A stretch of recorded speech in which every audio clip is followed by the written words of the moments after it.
জামাত চরমোনাই একসাথে থাকছে না, ভেঙে যাচ্ছে, 10 দলীয় জোট থেকে বেরিয়ে যাচ্ছে মামুনুল হক চরমোনাই।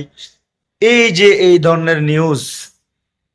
ধরনের নিউজ যারা ছড়াচ্ছে তারা কিন্তু কখনোই ভালো চায় না, এবং এগুলা সত্য নিউজ না। সত্য নিউজ কি? জামাত চরমোনাই জোট থাকছে কি থাকছে না সেটা এখন কিছুই জানা যাবে না।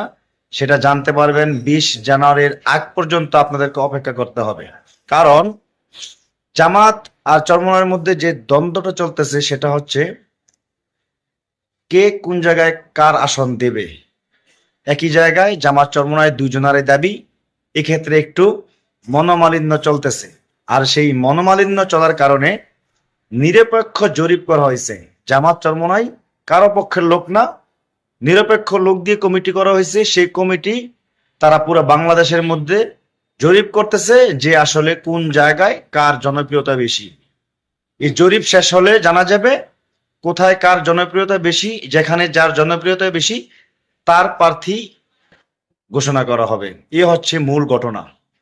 আপনারা যারা বিভিন্ন চ্যানেল বা ফেসবুক থেকে দেখতেছেন যে উল্টাপাল্টা নিউজ দিতেছে, জোট ভাঙে গেছে, এই সেই চরমোনাই আবিজাবি বিভিন্ন দেখবেন কত রঙের প্রপাগান্ডা ছড়াইয়া বিভ্রান্ত ছড়াইতেছে, এগুলো বিশ্বাস করার কোনো প্রয়োজন নেই। 20 জানুয়ারি পর্যন্ত সময় আছে মনোনয়ন প্রত্যাহার করার।